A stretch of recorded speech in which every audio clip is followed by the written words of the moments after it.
Welcome to Run the Adventure, a podcast about getting the most out of published modules for your tabletop role-playing game. I'm your host, Sid Razaby. In this special Halloween episode, I am joined by Mike Mason, line editor for Call of Cthulhu over at Chaosium. We're going to talk about Gateways to Terror, a series of 3 short adventure scenarios for Call of Cthulhu.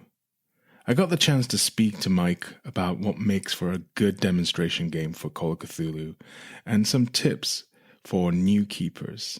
It was a fascinating and wide-ranging conversation, which I hope you will enjoy. So, without any preamble or me waffling on beforehand, let's get on with the show.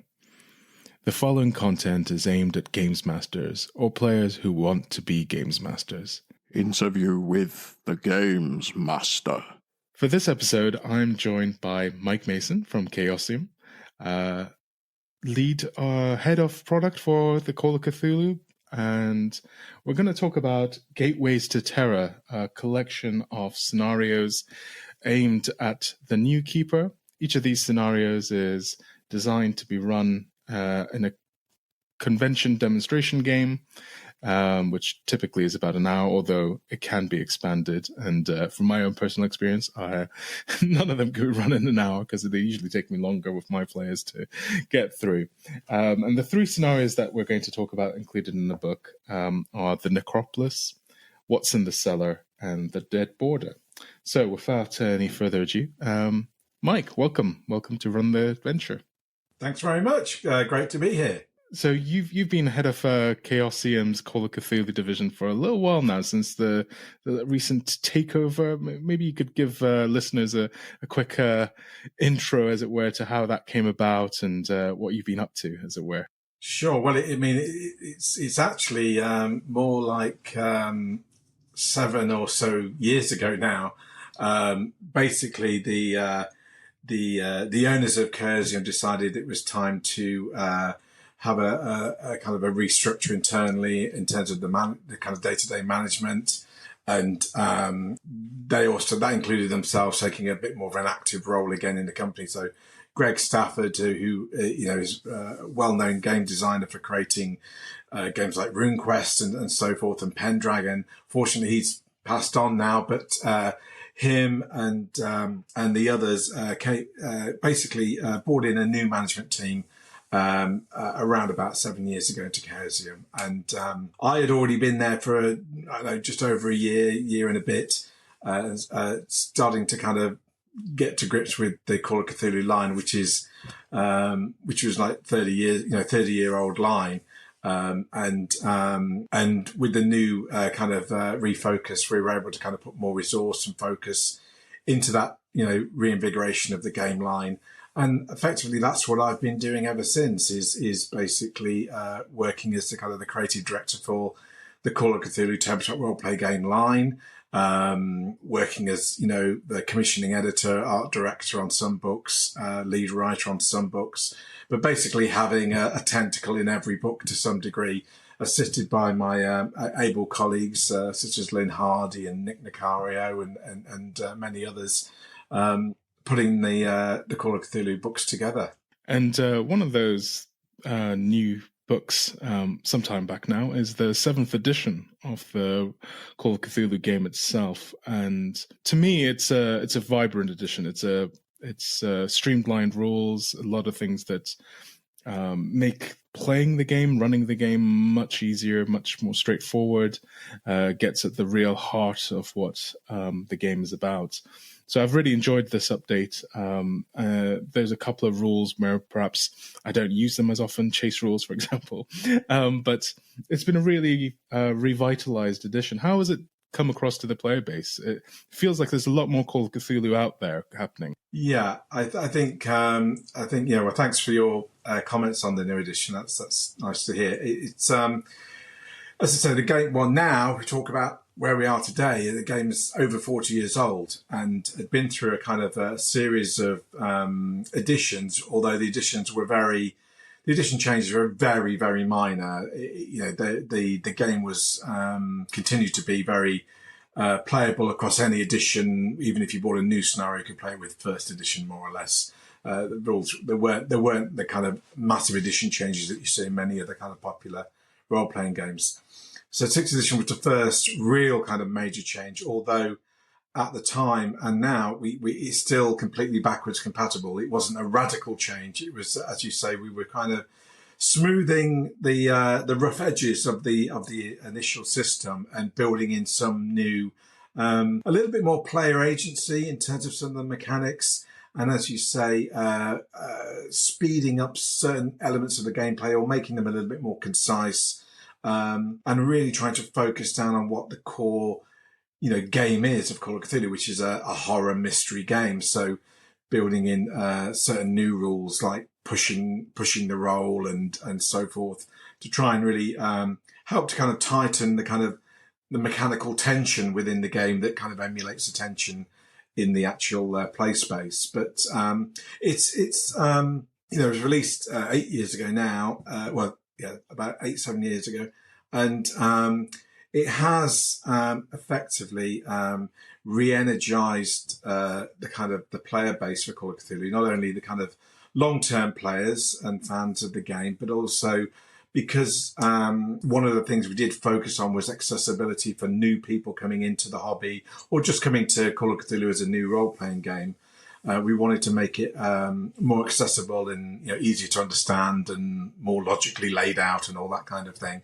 And so it has seen a lot of success in terms of bringing in new people to play the game, whether that's players from playing existing role-playing games like Dungeons and Dragons or Pathfinder or whatever it may be, as well as Call of Cthulhu has always been one of those few RPGs that's also kind of like a gateway into the hobby kind of game, because people come who maybe haven't got experience of role-playing before, and Call of Cthulhu, because it's a very, very intuitive, easy kind of system to actually get hold of, and because it's all about telling mystery stories, it's very accessible. It kind of is a very inviting game for people who want to try and just give it a try and see if it's something they would enjoy. And so we have seen and continue to see a really good place of the game in the hobby community. I mean, I think on Roll20, I think D&D is obviously far outstrips us number one in terms of number of games played, but Call of Cthulhu is right behind it in terms of the order of being a game that people love to play. So it works very well that way.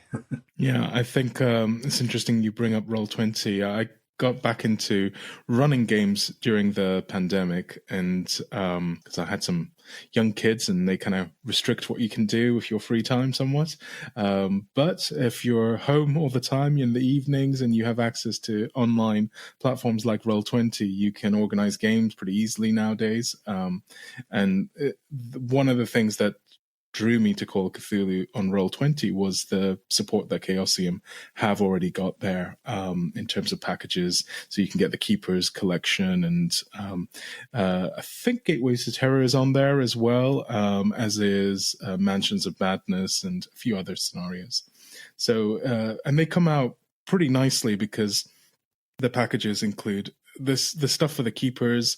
I find the Roll20 information a little hard to use as a keeper, but the handouts and the maps and the visuals are fantastic, and the character sheet there that's provided by Roll20 is really good as well.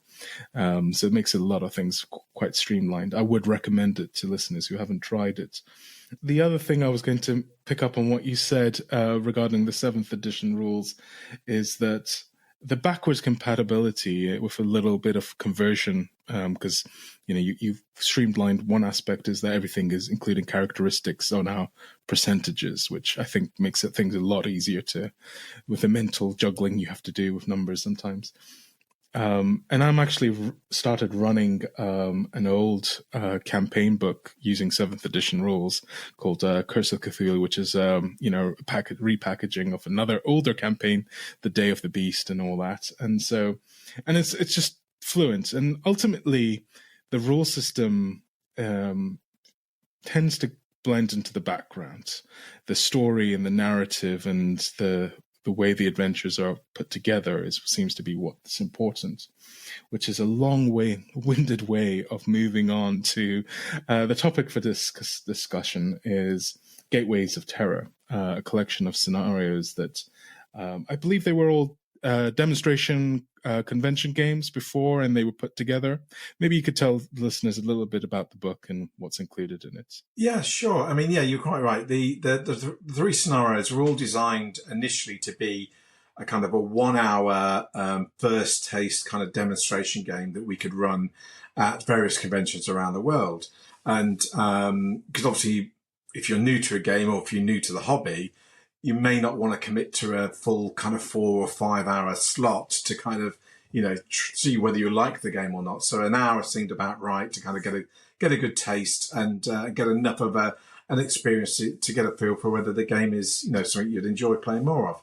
So they were originally designed that way. And then what we did was to kind of modify them a little bit and provided a little bit more additional support, because obviously with convention games, we're using experienced GMs to obviously run them. So we don't need to hold their hand too much because they know what they're doing. But obviously with a book like this, we're aiming at effectively novice keepers and novice players. We just wanted to add a little bit more kind of support and guidance and helpful advice in there just to make it as easy and approachable as possible. So the scenarios are all kind of re-edited and developed in that way. And we added in at the front of the book, there's a series of kind of just general kind of advice about running the game that kind of goes into a little bit more detail about some of the kind of the core mechanics of the system that kind of reiterates what, if you've already read the rule book or the Call of Cthulhu starter set, all that kind of thing, you already know this, but it kind of refreshes and just draws your attention to certain things and some advice around those areas. We popped it all together with a lot of new art and new maps and all this kind of thing, player handouts. It's been a big success. It's been a very popular kind of collection because each of the scenarios are different. They are kind of one shot, standalone, and each basically throws the players straight into a situation. There's no kind of not a big preamble. It's pretty much, you're there, this is what happens, what do you do? And just kind of gets people right into the meat of it from the word go, really. And it also comes, I should just say to fill that out, is that each of the scenarios comes with a set of pre-made characters for the players to kind of just pick up and play. So in that sense, there's no, other than the person running the game, reading the adventure through and sort of getting it in their head and ready to run it, there's not a lot of preparation time in terms of just trying these games out. Yeah, they are very quick to get going. One of the subjects I've kind of circled around a number of times on the podcast as we've discussed various Call of Cthulhu scenarios is what actually makes a good intro for the system. And often online people talk about The Haunting as a good intro, and there's a little dissent around that because perhaps doesn't have all the elements.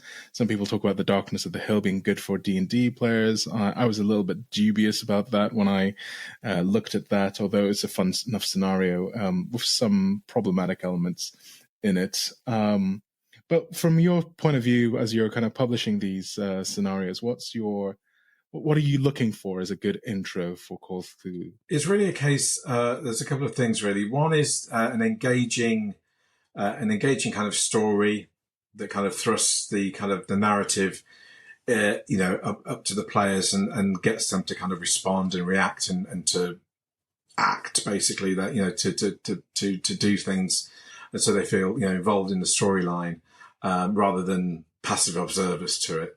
And the second, because it's an introductory kind of thing, is to ensure that we are demonstrating the rules in a clear way, effectively. So people come away not only having experienced the game, but they come away with a really pretty good idea of how the game works, because the rules aren't really that complex. It's a very straightforward system, and once you see it in practice, you can pretty much get on and understand the core mechanics of the game thereafter. So it's a kind of a bit of both of those, an engaging story with clear use of how the mechanics operate in different kind of scenes across the scenario. And just out of curiosity, what was your intro to Call of Cthulhu?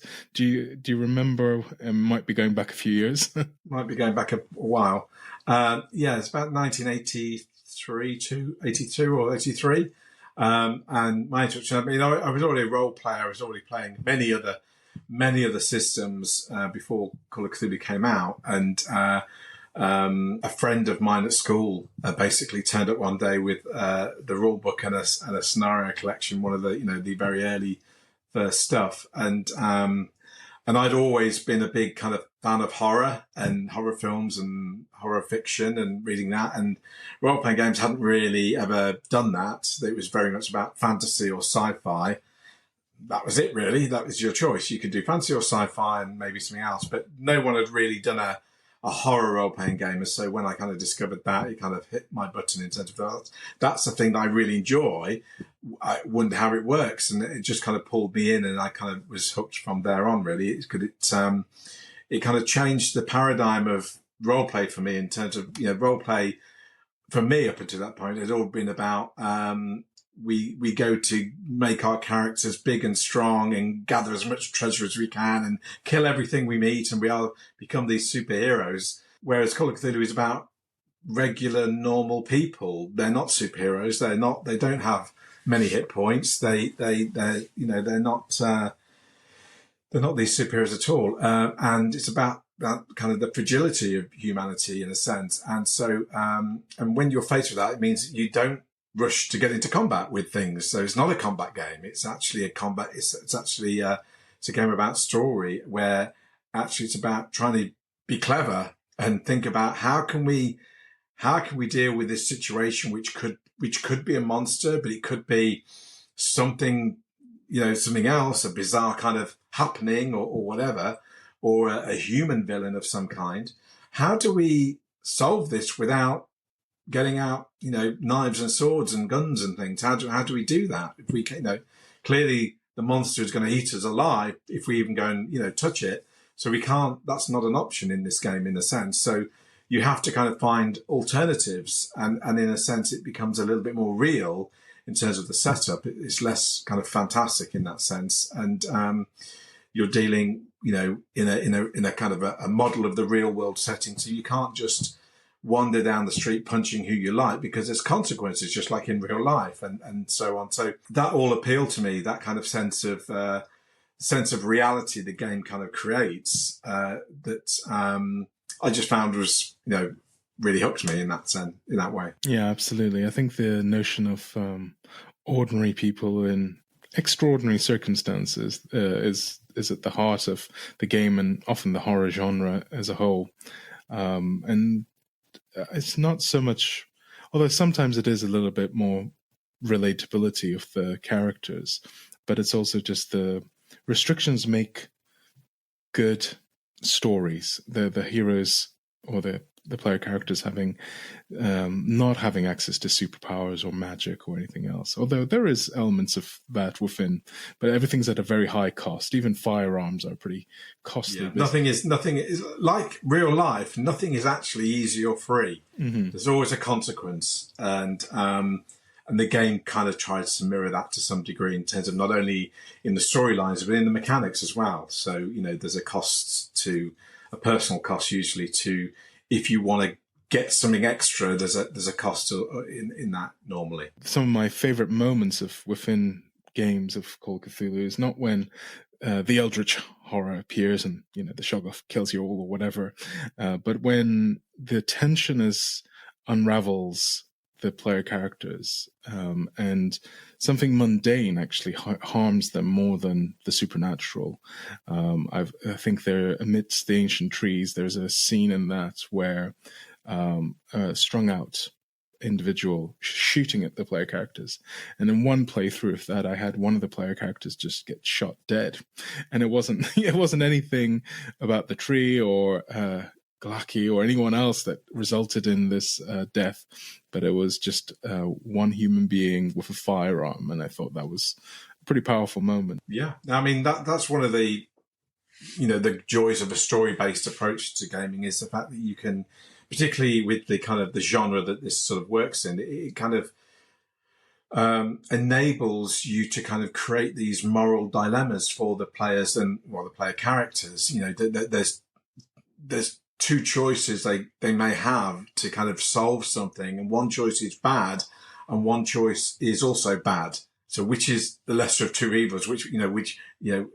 It's never necessarily an easy, choice, and so that kind of creates a dilemma for the group to explore, and maybe even find a third way. Maybe it pushes them to find a really creative solution that I hadn't thought of before. But and I love that kind of thing. I think that's really enjoyable gameplay. Great discussions and interactions in character, and it kind of levels up that kind of gameplay to some degree. That it's not just purely a transactional thing. I do this and this happens. It's kind of, well, what if I do that? That means this happens, and that's really bad. So what do we do? And it's a lot of those kind of questions I think really help to drive, some quite memorable kind of gaming experiences for a lot of groups. You touched on the fragility of life, and in a way, back in the 90s when I started role-playing, early 90s, the systems on offer, Dungeons and Dragons at the time, Traveller was my second RPG. The starting player characters were pretty fragile in their own way. I mean, a first level fighter might survive a dungeon, but most other characters wouldn't, and so forth. But the one thing that Call of Cthulhu did when I first played it, more so than anything else I'd played up to that, is it changed what the outcomes of a successful game could be. Now, in all the blurbs about what is role-playing, they put in every role-playing game, they tell you that it's not a game with defined outcomes, objectives, ones you can win. It's not a game you win. You win by having fun. But ultimately, your heroes triumph, your traveler gets more credits, all the good things happen, and that's how you feel like you've succeeded within the game. But in Call of Cthulhu scenarios, the expectation that you will succeed isn't really there. In fact, you have to almost embrace the fact that you probably will fail in some sense. And I wonder what your thought of that is. Is it a fatalistic, nihilistic sort of experience that is typical, or is it actually you almost write these scenarios with the hope that players will somehow solve the mystery and get out alive? Yeah, I mean, just to kind of take a side step before I answer that, I think role-playing historically comes from an adversarial basis. I think, I think it's changed now across most game lines, but I think, early D&D was an adversarial game. The keeper was out to kill your players, player characters with their monsters, and your player characters were out to kill the keeper's monsters. It was very us against the keeper, GM, I mean. And I think a lot of, traditional role-playing games, had that adversarial approach for a long, long, long time. And even Call of Cthulhu, I think you look at the very early Call of Cthulhu scenarios, they're kind of still informed by that kind of basis. But what we've seen over 40 years, because, 40 years is a long time, there's a lot of time for development in gaming, and, how we play games has changed.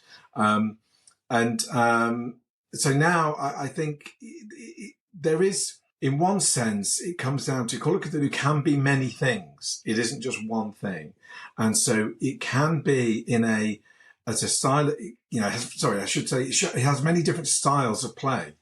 So you can play the kind of one-shot horror movie in one night kind of convention style game where you have a bunch of characters. You're never going to play with them again. So they effectively are expendable. And so you can treat it like a horror film where actually you all go up in the blaze of glory and no one survives, is a satisfying end because the story works out that way, and you feel satisfied because you got to a climactic ending that felt satisfactory, even though your characters died. Likewise, you can play Call of Cthulhu in not that way at all, in a much more kind of less kind of gung ho approach, where characters do survive. Where death isn't a certainty and all of that, and you can play long campaigns of a year or 3 or more years. In fact, we publish some, and And they're not about trying to kill the characters off, although the risk of death is always there and can happen. But, the advice, we see through many of things like this is, don't arbitrarily kill characters off for no reason.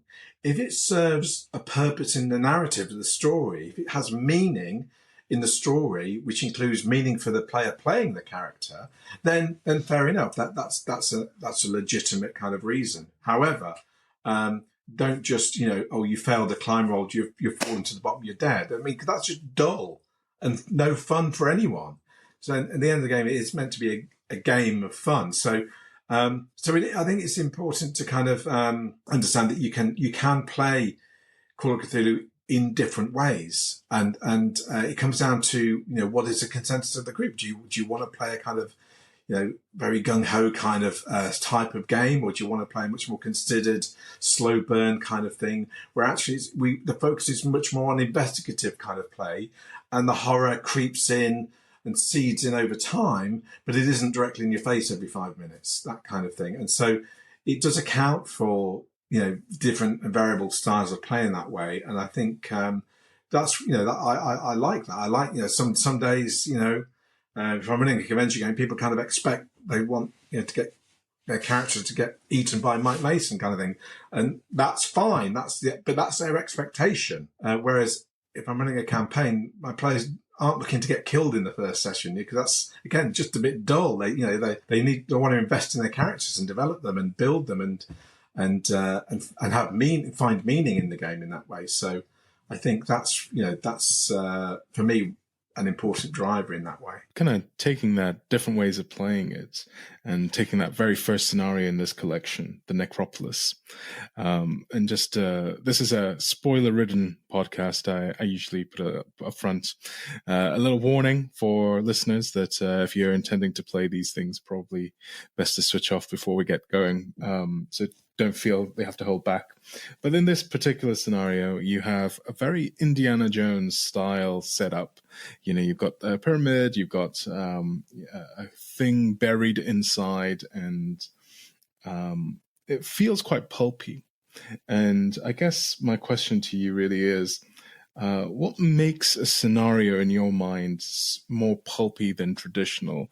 This Call of Cthulhu does have some 7th edition rules for pulp scenarios. It's got some collections, some very good campaign that I'm hoping one day to play, the Two-Headed Serpent, for example. But it doesn't quite always make explicit what traditional scenarios would be better suited to pulp, to classic Cthulhu. But Necropolis certainly feels like it could be a good pulp scenario. What kind of lens would you put it under? Well, what's the driver? What makes something pulp and classic in your mind? Yeah, I think the trouble is pulp means all things to all people. There is no single definition of pulp other than its true definition, which is a type of paper. But in terms of pulp in roleplay, it can mean anything. And so so for me, pulp means you are using the Call of Cthulhu Pulp Cthulhu rule set, because that is a kind of a bolt-in, layered on set of rules you use with normal Call of Cthulhu. But effectively, at the end of the day, what it means is you have stronger, tougher characters who are more capable. And so it does follow that kind of Indiana Jones kind of style of slightly larger than life characters who can, swing from chandeliers and do all of that kind of thing. Whereas standard Call of Cthulhu is about regular people who do fantastic things, but that's a once in a blue moon kind of thing. They may be lucky enough to swing from chandelier one time, but the next time they crash and burn kind of thing, because they're like us. They can't do it all the time. So the Necropolis is it's a little pulpy in its setup by design, in that it's based on the fact that in the mid 1920s there was a real kind of Egyptian kind of interest, with the finding of Tutankhamun's tomb by Carter, and which kind of just dazzled the world really, and created this kind of interest in Egyptology and the pyramids and so forth. And so it's kind of capitalizes on that kind of sense of historical realism in the fact that this was going on. And so that obviously once they found that tomb, there was many others eager to find the next one, not that they did, but and so it kind of capitalizes on that. But in a sense, it is it's effectively a monster movie. This one, it is, you're plunged into the tomb, unexpectedly, and your mission is, you're in this tomb. We've got to find a way out, and so the only way to find a way out is to go forward, because you can't go back. Clearly, because you're signing up to play a horror game, there's probably something in the tomb that's not good. So you're kind of forcing this kind of thing about, you've got to go forward, but you don't want to go forward because you don't want to find out what's in the dark, which is a great, horror movie setup, isn't it? It's that tension, that kind of immediate tension of, we know it's creepy and dark in there, and we know something bad and old and ancient and evil and whatever, it's going to want to eat us or something. But the only way we can get out of here is to go through it. So that's what it's really about. And I think pulp, to kind of come back to your original question, is really a state of mind, because you can play regular Call of Cthulhu with a pulp mentality without any of the pulp Cthulhu rules. It's a little easier to do, obviously, with the Pulp Cthulhu rules, because for various reasons. But you can play that kind of much more kind of, as you would call it, maybe kind of more adventurous kind of style of play, if that's what your mindset is, and the characters you build to kind of follow that model. There's no reason why you can't do that. However, it doesn't always work for every scenario, but the Necropolis, you're quite right, it can work for that style of play.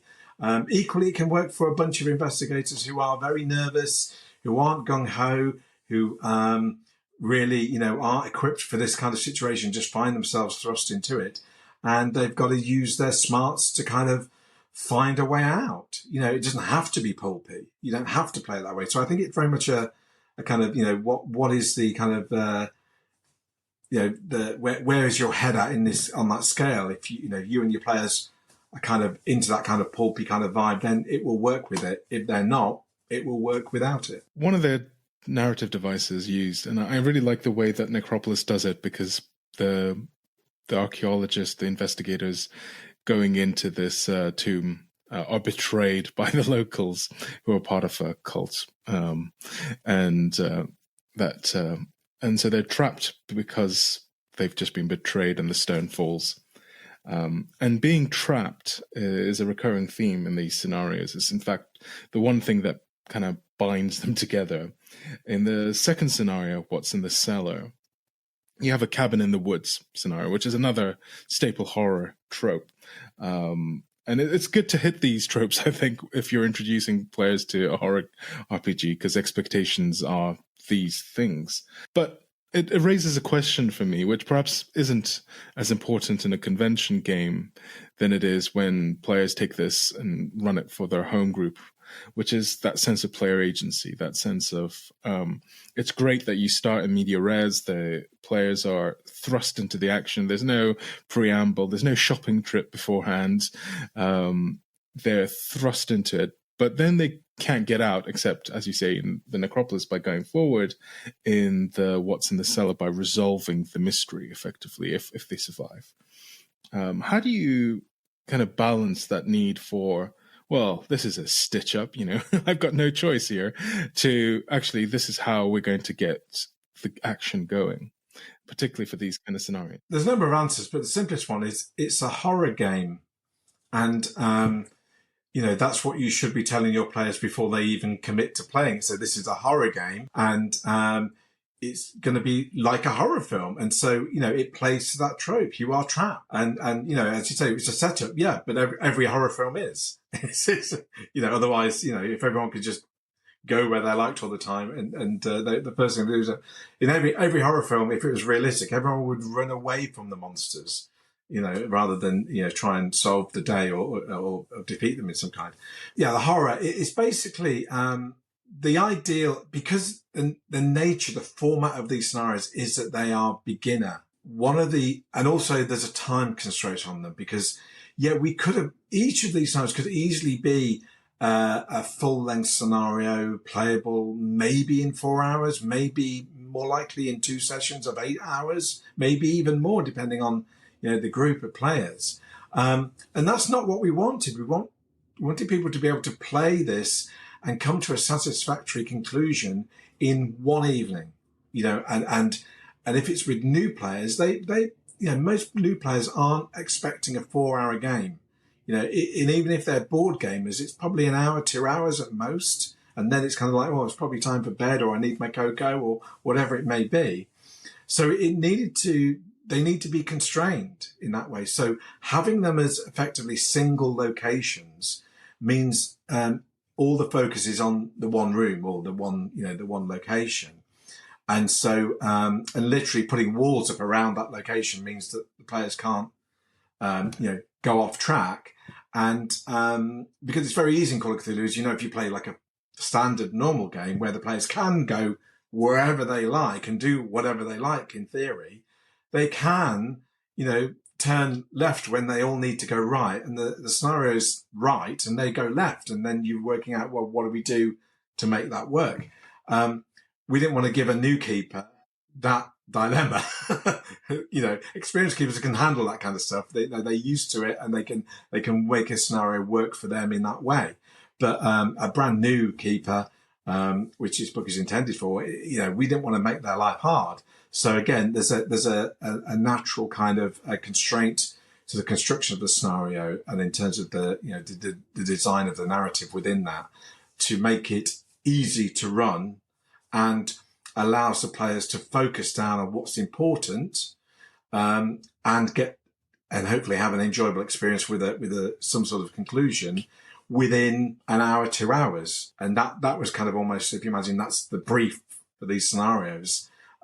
That's why they are done in this way. If you want something more freeform, pretty much every other book we do has that kind of thing. So, but this was for a specific purpose in that way. It works really well for that. And I think in terms of new players' expectations, particularly if they're new to role-playing games, is there will be structure, there will be a scenario thrust into, and you can't wheedle yourself back behind the start line, as it were. But there is also something that I've kind of been pondering, which is, how do you go from this kind of, let's take away the motivation question, because the pre-gens give you something, the locker room gives you another, you're in it. But often when you're running with more experienced players in a more free-form scenario where there are clues, there are places they can go to gather those clues leading up to a confrontation with something at the end. One thing I struggle with for experienced players is they ask the question, what's my motivation? Why am I talking to these other investigators? Why am I doing it? And, there's a very easy answer to that is one, what is your motivation? Mm-hmm. You agreed to play this game. You understand that it's a mystery-based horror game. Why have why has everyone created, some sort of, characters that investigate mysteries, but you've created a racing car driver? It doesn't work, does it? And I mean, I've literally ran a game where a player had done that, and it's kind of like, look, you have to kind of say, look, you've got to meet me halfway, because otherwise we're not playing the same game. And so it's like, I'll play D&D, but I'm going to turn up with a 0 level, butcher, shopkeeper who's got no interest in adventuring, and he's more, he's got his wife's away and he's got all the kids to look after. Well, I'm not going to be going to the dungeon, am I? Now, whose fault's that? That's mine for creating the wrong character, in a sense. So it's basically, I think what I'm trying to say is you need to ensure that your players understand what the concept of the game is, and one of the things we try very hard in the scenario books that we do is actually provide a range of motivations or routes into a scenario for different people, because obviously we don't know which group is going to play this scenario, and we don't know whether they're going to use characters they've already created and have played many adventures before, the same character, whether they're going to roll up some brand new characters just for this adventure, or whether they're going to use, one from the pre-gens we created for the adventure. I mean, there's 3 completely different characters could come out of that. And we have no idea what your group's going to do, let alone what that group's going to do. So we try to provide a range of ideas for the keeper to say, here are different ways this scenario could start. Think about your players and their characters, while they're using the pre-gens, are they creating their own, etc. And which hook is going to work best for your group. And basically, if you are creating characters or even using existing characters for a new scenario, is obviously to look at those and talk to your players and say, actually, your characters work really well this scenario, but your character probably wouldn't. So maybe your character's off on holiday, taking a vacation, and we bring in a new character for this particular adventure because the fit would be a lot better. And you kind of just have to have an open discussion around that and just be upfront. So this is a set, and we try and say this is a setup of the scenario to tell your players this is going to be set in such and such a location at this time. It's going to be, it's very academic, or it's very kind of, a physical scenario. So advise your players to, when they're thinking of characters, help them to kind of pick the appropriate professions for this. It's no good, good saying this is an adventure that takes place in an exploration in the Andes, and you don't tell the players that, and they all turn up with racing car drivers and a butcher and a shopkeeper. Well, why would they be going to the Andes? Yeah, the motivation isn't there. So it's a meeting halfway and working with your players and helping them to understand and giving them the information so they can create characters that are just inbuilt with that motivation required. As often is the answer with GMing, talk to your players. Talk to players. Yeah. I think one thing that sometimes as a new keeper you can struggle with is if you're setting the setting and you're the theme and say, okay, this is the kind of place we're at, the location. So you might say, okay, we're 1920s Massachusetts. So players go off, they've got the rules, they've got the setting, and they'll create the character. And they can make it thematically correct, but they might not make it suitable for the scenario that you have in mind. And that hook into the scenario that you can kind of give away that will get them the right character to be motivated. I think sometimes you kind of want to go, oh, but I don't want to give away the story. I don't want to give away what, I don't want to say you're going to need archaeology because there's a critical clue with archaeology in it. I don't want to say, you need this kind of motivation. But I think there's a balance to be had there, right? I think there is a balance. And to be frank, I have no problem saying to players, look, this is going to be a big campaign. You already know this because you're players and you've read the back of the book anyway, and you kind of got a sense. You don't know all the secrets and everything, but you're going to be traveling to more than one country, and some of those countries, English isn't the first language. So when you're creating up characters, think about maybe, would it be valid for them to have some additional languages? And to be honest, you can even just say, look, I want you to put some points into a language skill other than English, and I'm going to let you wait until we're in the middle of the game to pick what that language is. Because what does it do? It doesn't break the game. It doesn't hurt anything. It actually helps the players feel more engaged because they can go, because you go, oh, there's a book written in German. Oh, none of you can read. Oh, I can. I've got those points. I can read German. And that player's had a great time. They're now suddenly enthused. And so I don't think it works in a negative way at all. So I think you can be creative with it in that way. And I think you can tailor people down. I mean, I'd also say, and it's not always feasible, I understand, but if you can do a kind of like a session zero where you at least have a conversation about the characters that they want to play, and they kind of discuss it as a group, and then they may go away and create them separately. I still think you can then, when the players shows you their character they created, you can advise them and say, look, this character is really good. However, I think you've put a lot of points into, I don't know, let's say archaeology, And to be honest, your character is a university professor and you've chosen archaeology as your specialty subject. That's really cool. If you want to do that, that's cool. However, I think you're going to have more fun with this character if you change the points out of archaeology and put them into science, because in the game there's going to be a lot of science roles or whatever, so they're going to be much more engaged. I don't think that's going to hurt anything, and I think the player's going to thank you in the end. Go, oh, really, thanks, because I'd never made a roll with that in that game. I didn't realise, because they don't know. Only you know what's going to happen. So I think helping them out a little bit with that, I don't think you need to. That doesn't really reveal anything that there's going to be some science roles, especially when they get to find it's some alien device, and the only way to work out how to turn it on is with a physics roll.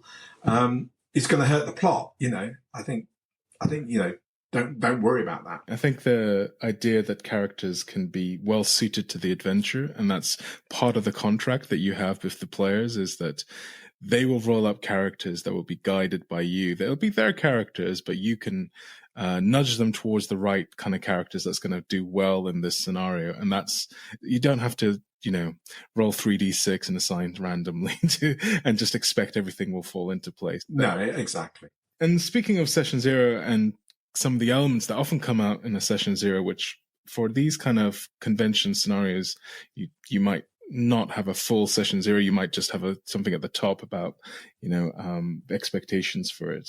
The third scenario of this book, The Dead Border, another locked room scenario. But this one features a fairly gory body at the center of it. And gore is something that I personally enjoy as a keeper, getting into the details of it. But obviously there is sensitivities around your own players and what aspects of gore they're willing to accept. And often the number one thing that I get in lots of different Session Zeros is eye stuff. No eye stuff. People are often very sensitive to that. This scenario doesn't feature eye stuff. But the other, besides just being sensitive to the players that you have, the other aspect of it is actually how do you present gore and death in this way, in an effective way, without it becoming, making it creepy rather than comical. What would your advice to a keeper be? Sure. Well, it's the advice I use for anything like this, whether it's describing a monster, a scene of horror, anything like that. I have the same advice, is that actually less is more. And I'll just paraphrase at the start by saying, that preamble you mentioned, whether it be a Session Zero or the first 10 minutes of the game when you get everyone together, explain what you're going to do tonight, yes, please do tell them it's a horror game, because it may not, I'm the first to admit that Call of Cthulhu isn't the right game for everyone in the world, just like Traveller isn't the right sci-fi game for everyone in the world. It suits many people, but it isn't necessarily everyone's cup of tea. And that's absolutely fine. But let your players know that and understand, so they have a chance to kind of opt in or out in that way. That's only fair. And you can say, obviously it comes down to your players and how well you know them.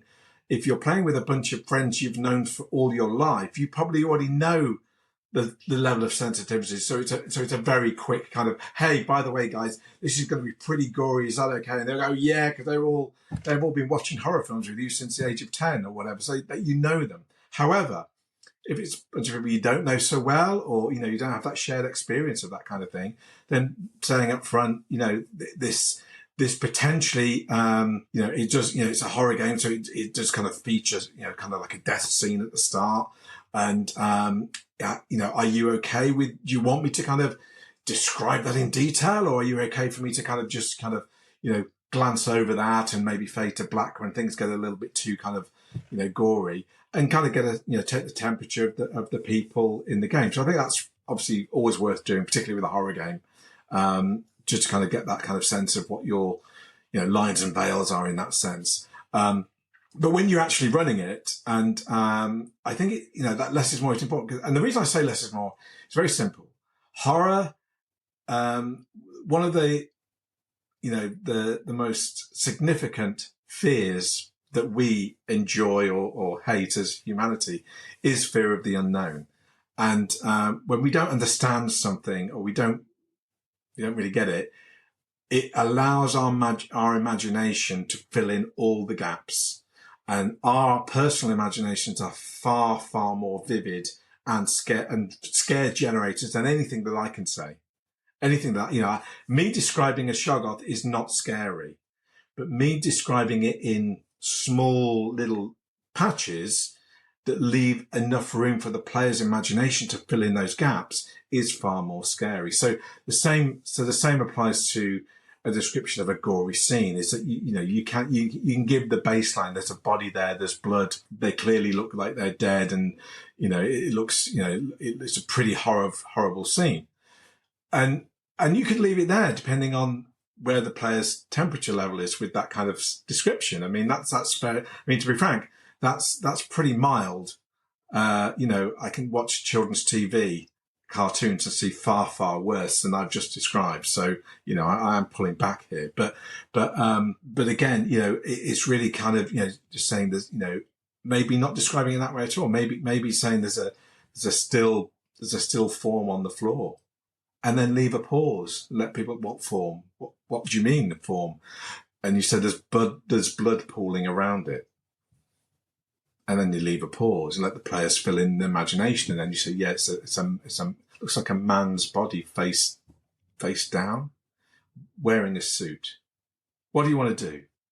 And I don't need to say any more because I've described the scene adequately. I've allowed the players to kind of fill up, and you can just say, I'm trying to think now. There looks like the skin's been cut, and I don't need to say any more. If they want to know more, they'll say where I go and look. Tell me more, and I can tell them a little bit more. I don't need to be gory about it. Just say, there appears to be cut marks on the back of their head or their neck or wherever, and it can become more almost clinical at that point. But I'm kind of feeding the players enough. And then if the players want more, they're the ones actually asking for it. So I go and have a really good look. What do I see? Is it really horrible? Yes, it's really horrible. It's I guess an experience thing to some degree that you kind of develop that kind of skill as you go.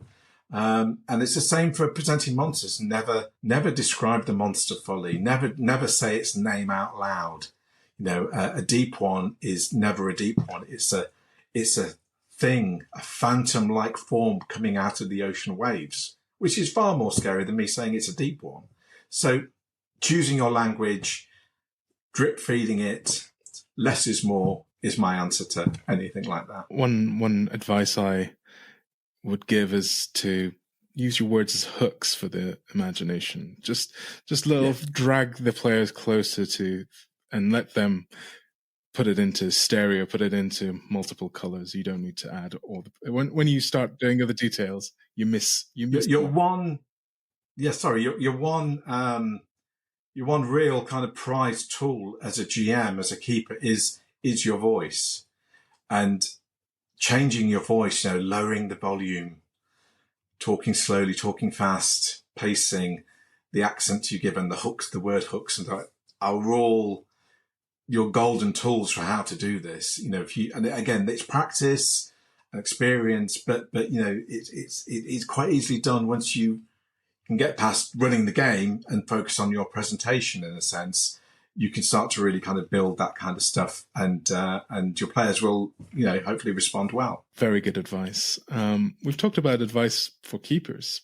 What about for scenario writers, whether that's people writing their own scenarios for their home games, or hoping to, put something on the Miskatonic repository or whatever? What would be your advice, given the kind of framework that we've looked at in terms of what these gateway to terror scenarios are like? I think, like I said at the beginning about what the gateways to terror scenarios were meant to be, we kind of had a brief. So it's kind of almost think about, what is your brief for writing this? What's your goal? Is it just, as you say, writing it for your home group, or are you looking to publish it? Which are two quite different things in terms of the amount of work involved. So what is your brief? What are you looking to try and achieve? And obviously, if it's your first time or you haven't done much of it, is obviously don't set yourself, insurmountable goals and objectives. Don't say, I'm going to write a sequel to Masters of Nyarlathotep, which is a 666-page campaign set across the world. That's just, maybe you can. I don't know you, but maybe you could. But the majority of people can't, because it's a lot of work, more than most people expect, to be frank. So think about what it is. Are you just wanting to create a one-night game for your group? And so therefore, all you need to do is create what is useful to you in running the game. So you don't need anything, any extra fluff, any extraneous information. You just need your bullet points of this is how it starts. These are the locations, or these are the characters, or these are the events that can happen in the middle of the game. And, they may not do all of them, but I've got enough prepared that, if they go to that place, I can, that's there. And I know, what's going to happen there. And then like we said at the end, come think of what does the end look like, and think about, how, if you know your players pretty well, you pretty much know whether they're, are they probably going to go do that or that, rather than many, many different things. And so, think about those in advance. And, you can very quickly, get a kind of an outline for your scenario together. So, understanding that brief is kind of important, because obviously if it's for, publishing it in terms of self-publishing it on the Miskatonic repository, that's a different goal. That's a different set of things happening. I now need to write this scenario so somebody who will never meet, who reads this, understands what I'm trying to say. So I need to choose my words very carefully so I can convey my intention as the author in terms of how I think this scenario can run. What is my outline plot? What is my outline story? I need to convey that in a concise and effective way for somebody to understand, because they can't ask me questions. They can't say, I got to this bit and I get everything so far, but when this happens, I don't understand what happens there. Can you tell me what happens? They can't ask you that question because you're not there. So you need to ensure that it's very logical. That that there's maybe you design you kind of got the idea for the scenario and you kind of sketch it out like you would do for your home game, but then actually you now think about much more clinically about the clue trail. About if they go here, do they find that? But if they don't go there, how can they still find that clue? Because I need them to find that clue to get to the next bit. So therefore, I need to maybe seed that clue, the same clue, in 3 or 4 different places, or make it movable in some way. And so it becomes a much more kind of, logic exercise, ensuring that if players do X, will they get to Y? If they go to Y, can they get to W? And whatever it may be. And I'm making it sound far too complex, but it is, logic thinking. In effect, it's like a computer game almost, in a sense. If you got the core of it down, the logic tree, then you can embellish, and then you can change things, and then you can alter it. But you need your spine, kind of the core of the scenario, kind of workable, so it makes sense. Because ultimately, that's what I'm trying to say, is that your scenario needs to make sense to the person who's going to run it. And so my best advice after everything I've just said is, sketch out the scenario first before you get into writing it properly, and play it, because you need to test, does it work? Does your vision of how the players will go through the scenario actually map to the reality of play? And, most of the time they probably will, but you need to check that. You need to check what player assumptions are going to be when you run this game, and what conclusion do they get to. If you don't push them to a conclusion, particularly in playtest, where do they actually end up? And if you can playtest it with a number of groups over time, you will start to build a pattern. You'll see what the patterns are, and also be surprised by things you hadn't thought about, that the players, it's the first thing they think about.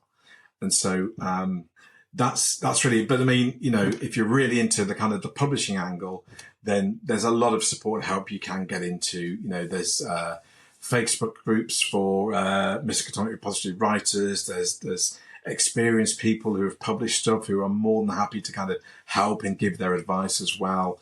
And And there are, online scenario writing courses. There's one specifically for Call of Cthulhu, as well as other role-playing games. And they are really great ways to kind of get a taste for what's involved before, committing yourself and not kind of get to a point where you actually, that's not what I want to do. I just want to run games from my home group, and that's great. That's fine. And sometimes that translates into I want to write my games now for everyone else, and that's cool too. So it just comes down to what is your brief for putting this together. I think one additional piece of advice in the playtesting side of things is having that expectation that you, just like if you're writing a story and a novel, if you're aiming that high, the first draft isn't going to be the final draft, and it's going to change radically, and playtesting will bring that out. So often, as you're going through that process, it's probably a good idea to be receptive to the innovations of your players. Players always surprise you if they're, and playing with different groups helps us a lot, I think, to get those scenarios out. And you can always tell when a published adventure, particularly when it's self-published, hasn't gone through that rigor of playtesting. Mike, we're approaching the end of our time together. I'd be remiss if I wasn't to ask you what's coming up next for Call of Cthulhu. What are you most excited about? The next things from Chaosium are Regency Cthulhu, which is the a kind of a Call of Cthulhu old historical setting in the kind of Regency era of England, which you can also say it's Jane Austen versus Cthulhu. It's that kind of period of history where it's high society and etiquette and manners and country estates and gentlemen and ladies and all that kind of thing, thrust into paranormal situations and trying to save the world. So that's coming out very soon in print and PDF, and that's two kind of reasonably large scenarios and character generation for that setting, and anything specific about enough history to get people aware of what that setting is without being overblown as well. It's not a huge book in that sense.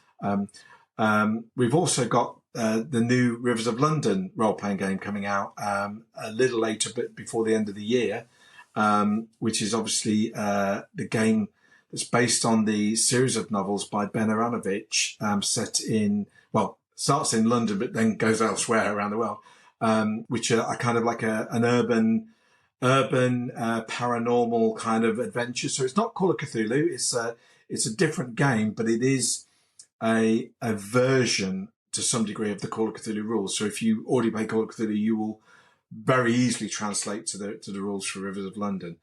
So if you're a fan of the Rivers of London books, then that may be something that would interest you. Just to kind of tell you a little bit further on into next year, the books I've been currently working on, which means they're the ones that are coming out next. There's two big books that I've been working on. The first is the first book in our Arkham Unveiled line, which is actually Legend Haunted Arkham.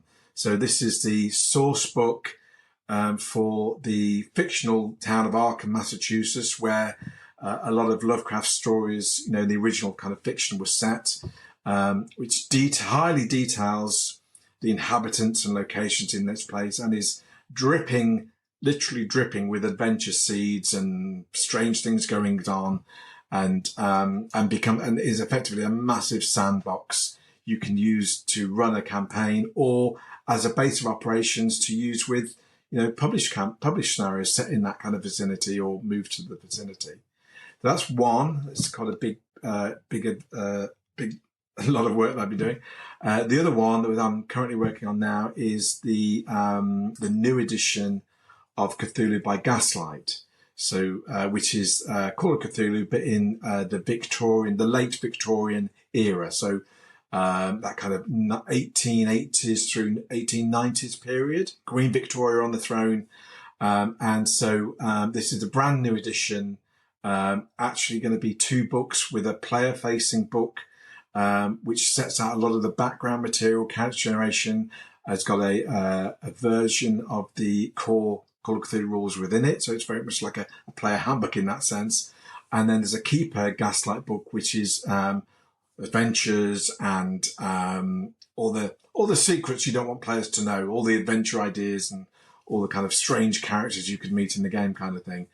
So those are what I'm working on, and they'll be coming out next year as well. It's really exciting. I actually recently picked up the older edition of Cthulhu by Gaslight on eBay. So I'm looking forward to the new one because the setting is really appealing. Great. Thank you, Mike. It's been lovely to chat with you. All the best for the future releases. Well, thanks very much. It's been a pleasure talking to you as well. And thanks for your insightful questions. Have been very, very, very good. So thanks for that. And finally, thank you for listening to Run the Adventure with me, your host, Sid Razavi.